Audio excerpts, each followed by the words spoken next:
Hello दोस्तों, नमस्कार। आज की इस वीडियो के माध्यम से हम बात करेंगे चने की उन्नत खेती 2024-25 में बम्पर पैदावार निकालने के लिए चने की खेती कब और कैसे करना चाहिए।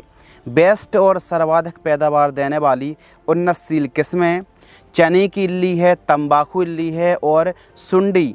कई प्रकार की इल्ली सुंडी यानी कीट प्रबंधन किस प्रकार करना चाहिए, ज़्यादा फ्लावरिंग के लिए हमको कौन सी दवाओं का स्प्रे करना चाहिए, चने की फसल पर उकठा जिसे हम विल्ट के नाम से भी जानते हैं, तो इसको कंट्रोल करने के लिए प्रिवेंटिव में वे कौन सी एक्टिविटी करना चाहिए ताकि हमारी चने की फसल पर विल्ट जैसी समस्याएं ना आए। अधिकतम पैदावार निकालने के लिए कौन कौन सी गतिविधि करना चाहिए। और आपने अक्सर देखा होगा कि चने की जो हाइट है वो बहुत ज़्यादा तो हो गई, लेकिन फल और फूलों की संख्या ना आ पाई। तो हर एक जानकारी आपके साथ साझा करने वाले हैं, यानी चने की फसल पर फल फूल की संख्या कैसे बढ़ाएं, अधिकतम पैदावार कैसे निकालें, कौन सी दवाई से बीज उपचार करें ताकि अंकुरण और जर्मिनेशन अच्छा हो सके।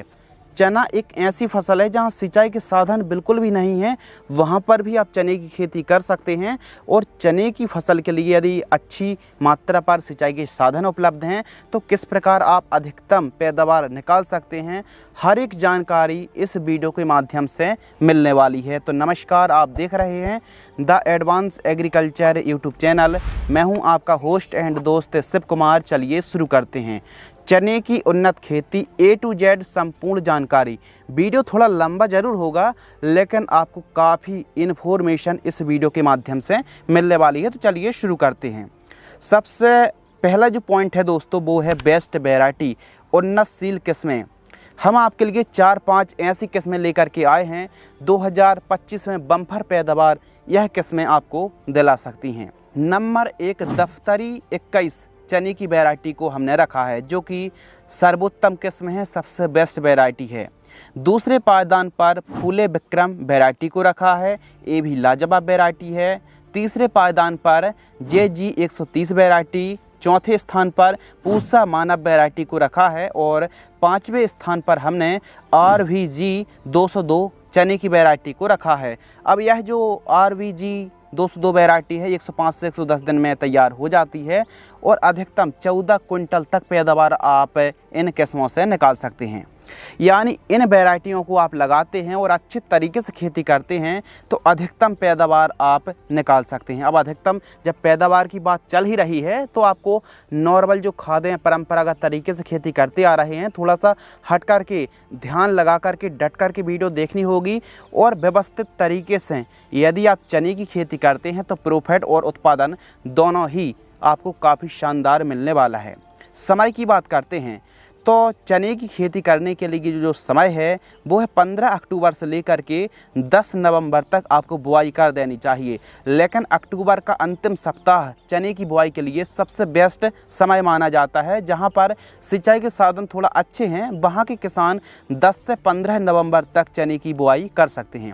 यानी अक्टूबर के अंतिम सप्ताह और नवंबर का पहला वीक चने की बुआई करने के लिए सबसे उपयुक्त और सर्वोत्तम समय माना जाता है। चने की अधिकतम पैदावार निकालने के लिए न केवल बेस्ट वैरायटी की आवश्यकता पड़ती है, बल्कि एक उन्नतशील किस्म के साथ साथ उन्नतशील आपको बेसल डोज का प्रयोग करना पड़ेगा।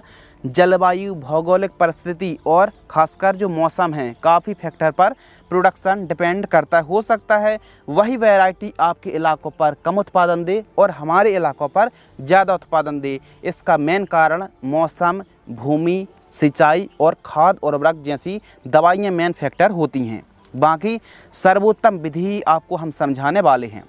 अब जब चने की आप खेती कर रहे हैं तो इसमें ज़्यादा यूरिया या फिर जल्दी खाद देने की आवश्यकता नहीं होती है, या फिर असिंचित इलाकों पर केवल जो भी आप खादों का प्रयोग कर रहे हैं बुआई के समय ही खादों का प्रयोग किया जाता है। यानी प्राइमरी जो न्यूट्रिएंट है, बेसल डोज है, बुआई के समय ही हमको जो खादों का प्रयोग करना है वो हम बुआई के समय ही करने वाले हैं। तो देखिए, बेसल डोज आपको जब प्रयोग करना है तो ऐसी कंडीशन पर कुछ इलाकों पर DAP की शॉर्टेज चल रही है, DAP खाद उपलब्ध नहीं है, तो कहीं पर SSP, तो कहीं पर NPK 12-32-16 उपलब्ध नहीं है। यदि मान लीजिए आपके पास DAP खाद उपलब्ध है तो ऐसी कंडीशन पर आपको 1 एकड़ में 50 किलोग्राम DAP उर्वरक खाद लेना है। एक अच्छी पैदावार निकालने के लिए 12-15 कुंटल उत्पादन निकालने के लिए 50 किलोग्राम DAP आपको ज़रूर यूज करना है। इसमें नाइट्रोजन 18% और फास्फोरस 46% है। MOP muriate of potash 30 kilogram आपको लेना है 60% वाली। सल्फर जो बेंटोनाइट सल्फर दानेदार में आती है, बेंटोनाइट सल्फर 6 किलोग्राम, और सागरिका जो दानेदार आती है सीवीड एक्सट्रैक्ट 10 किलोग्राम बुआई के समय 1 एकड़ में प्रयोग आपको करना है। और इसी के साथ जो UPL कंपनी की साफ फंगिसाइड है मात्र 500 ग्राम, सबको अच्छी तरीके से मिक्स करके बुआई के समय प्रयोग करें। यदि DAP उपलब्ध नहीं है तो SSP खाद भी आप प्रयोग कर सकते हैं। अब यदि SSP खाद वाला बेसल डोज यूज़ करते हैं तो सल्फर और कैल्शियम अलग से मिल जाता है और जिंक बोरॉन भी उपलब्ध हो जाती है। यदि SSP वाला बेसल डोज आप यूज़ कर रहे हैं तो 20 किलोग्राम आपको यूरिया खाद लेनी पड़ेगी। MOP पोटास 20 किलोग्राम और SSP खाद 2 बैग यूज़ करें 1 एकड़ में। यानी DAP वाला कॉम्बिनेशन उपलब्ध है, खाद उपलब्ध है तो DAP वाला भी ले सकते हैं, और यदि SSP उपलब्ध है तो SSP में एडवांटेज है कि सल्फर कैल्शियम आपको अलग से लेने की आवश्यकता नहीं है। तो दोनों कॉम्बिनेशन आप ले सकते हैं, और NPK 12-32-16 वाला कॉम्बिनेशन भी ले सकते हैं। 1 बैग 1 एकड़ में प्रयोग आप कर सकते हैं, और सल्फर आपको अलग से लेनी पड़ेगी 5 से 7 किलोग्राम बेंटोनाइट। तो हमारे हिसाब से DAP और SSP वाला कॉम्बिनेशन बेस्ट है। ध्यान रखिए दोनों तीनों में से कोई एक कॉम्बिनेशन का ही यूज़ करना चाहिए। DAP वाले कॉम्बिनेशन में हमने सागरिका इंक्लूड करी है, जो कि पैदावार बढ़ाने में और उत्पादन को बढ़ाने में 4 चांद लगा देगी। और यदि आसानी से सस्ते में गोबर की खाद उपलब्ध हो जाए तो ट्राइकोडर्मा मिलाकर के गोबर की खाद 1-2 ट्रॉली इस्तेमाल कर लेना, ताकि विल्ट की समस्या ना आए। यानी गोबर की खाद में न्यूट्रिशन तो है ही, लेकिन यदि आप इस खाद के साथ ट्राइकोडर्मा मिलाकर के प्रयोग करेंगे तो विल्ट की समस्या नहीं आएगी। खेत की तैयारी अच्छे तरीके से कर लेना है, मिट्टी को ठीक तरीके से भुरभुरी करा लेना है, और बुआई के समय इन खादों का आपको प्रयोग करना है। 1 एकड़ में 30 किलोग्राम से लेकर के 35 किलोग्राम सीड्स की रिक्वायरमेंट पड़ेगी। यानी चने के हिसाब से आपको बुआई करनी चाहिए। थोड़ा सा बड़ा दाना है तो क्वांटिटी थोड़ा सा बढ़ा सकते हैं, तो 1 एकड़ में 30 किलोग्राम सीड्स पर्याप्त होता है। कितनी दूरी पर हमको बुआई करनी चाहिए? तो लाइन से लाइन की दूरी एक अच्छा उत्पादन के लिए, ज़्यादा से ज़्यादा ब्रांचेस, ज़्यादा से ज़्यादा फैलाव में पौधा बढ़े, तो इसके लिए लाइन से लाइन की दूरी 30 सेंटीमीटर, पौधे से पौधे की दूरी 10 सेंटीमीटर, और जो गहराई है, यदि असिंचित क्षेत्रों पर आप चने की खेती कर रहे हैं तो 7 से 8 सेंटीमीटर गहराई पर आपको चने की बुआई करनी चाहिए। बहुत अच्छी डेप्थ मानी जाती है। अब बीज उपचार ही मेन फैक्टर है, क्योंकि अंकुरण जमाव अच्छे से है और विल्ट की समस्या ना आए। तो पहले हम FBI पद्धति से हम बीजों को उपचार करते थे, यानी अलग अलग कीटनाशक, अलग अलग फंगिसाइड और अलग अलग बैक्टीरियासाइड हमको लेना पड़ता था। लेकिन अब मार्केट में ऐसे 3 धारी तलवार, या फिर 3 धारी, एक प्रकार से कह सकते हैं कि एक ही साल्ट में, एक ही बीज उपचार में 3 दवाई उपलब्ध हैं। यानी अलग से कीटनाशक, फंगिसाइड, फिर अलग से दवा लेने की आवश्यकता नहीं है। तो बेस्ट फंगिसाइड की बात करें जो कि चने की फसल के लिए स्पेशल हैं, UPL कंपनी की इलेक्ट्रॉन जो दवाई आती है, इससे बीजों को उपचार करें। 2 ml आपको दवाई लेनी है और 1 किलोग्राम बीजों को उपचार कर सकते हैं। यानी पानी के हल्के छींटे मार करके बीजों को उपचार कर सकते हैं। सिजेंटा कंपनी की वाइब्रेंस इंट्रीगल भी आती है, 1 ml 1 किलोग्राम बीजों को उपचार आप कर सकते हैं। यानी चने का बीज उपचार कर रहे हैं तो ज़्यादा खर्च नहीं आएगा।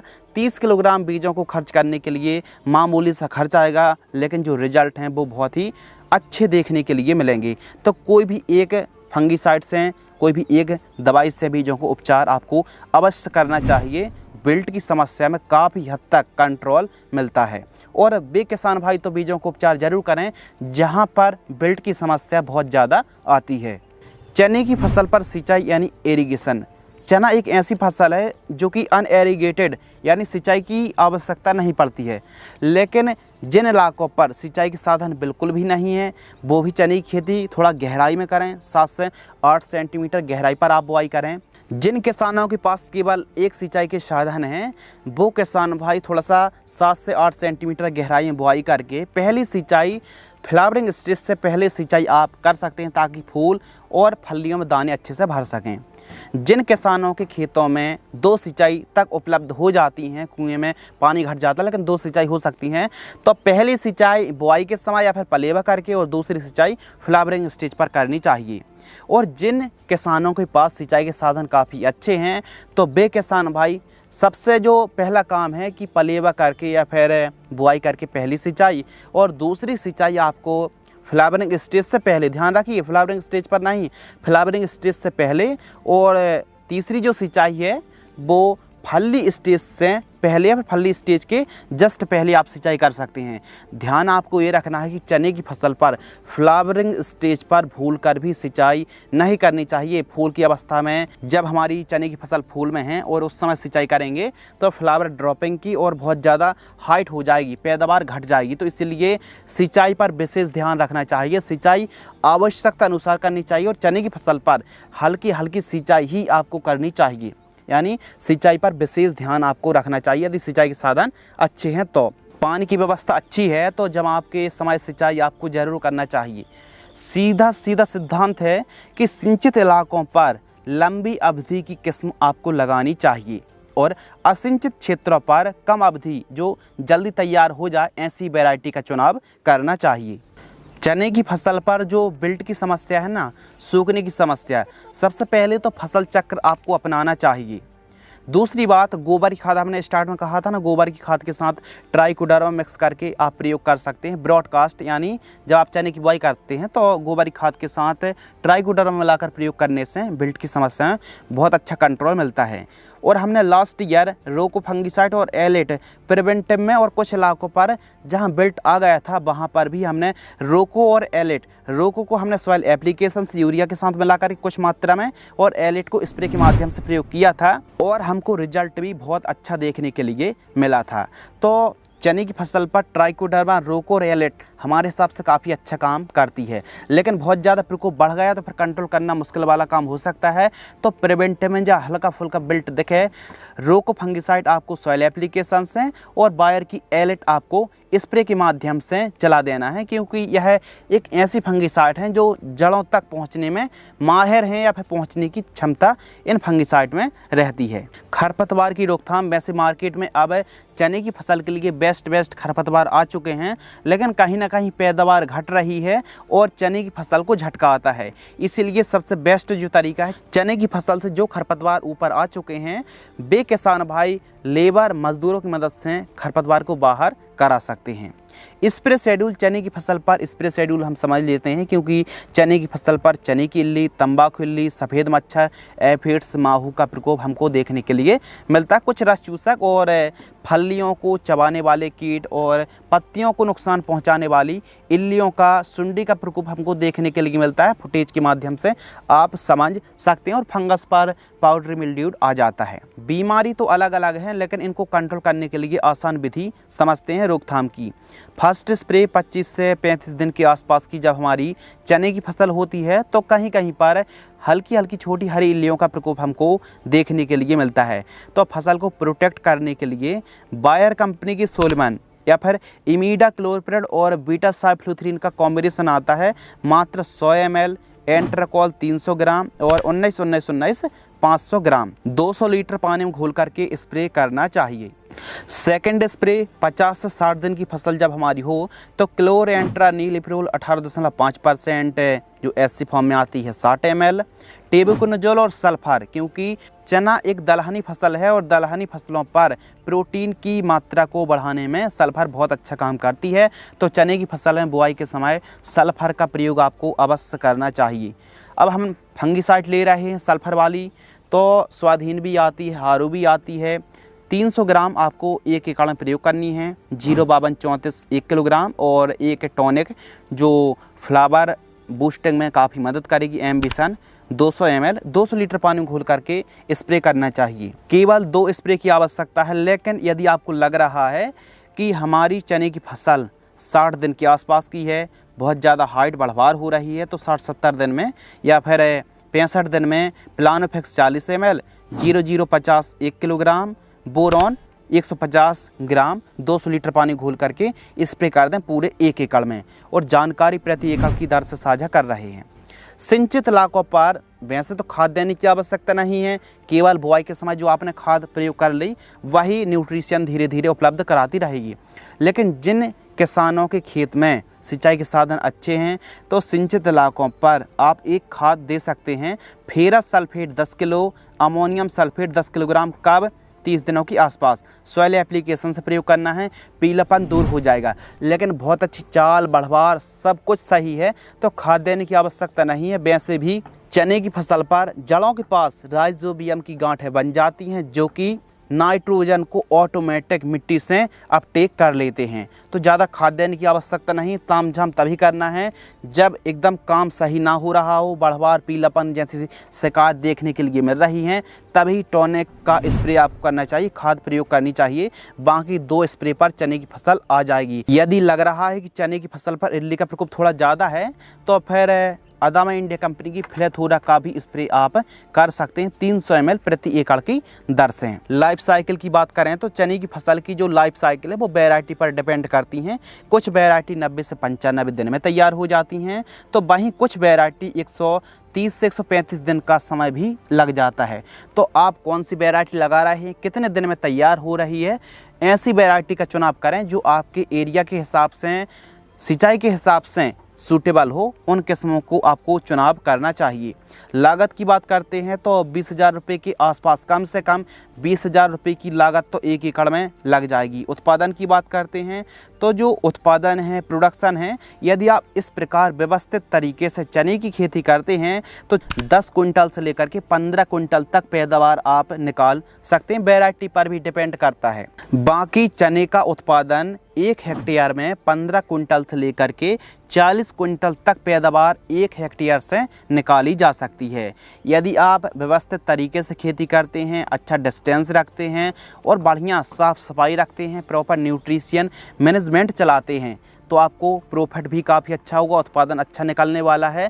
ध्यान रखिए दोस्तों, चने की फसल में एक अच्छी पैदावार निकालने के लिए बेसल डोज में कंजूसी ना करें। बुआई के समय जो हमने खादों के नाम बताए, कोई एक कॉम्बिनेशन DAP वाला कॉम्बिनेशन आप ले सकते हैं। यदि आप इस प्रकार बेसल डोज 1 एकड़ में प्रयोग करेंगे तो चने की जो फलियाँ होती हैं उस पर प्रॉपर दानों का अच्छा भराव होगा। दानों की चमक, टेस्ट, स्वाद, क्वालिटी और वजन सब कुछ बढ़ने वाला है। तो इस प्रकार हमारे किसान भाई चने की खेती कर सकते हैं। अब आपके एरिया में चने की सबसे ज़्यादा कौन सी वैरायटी लगाई जाती है और कितना तक उत्पादन आपने निकाला है, हमें और हमारे किसान भाइयों को कमेंट्स में ज़रूर बताएं। धन्यवाद।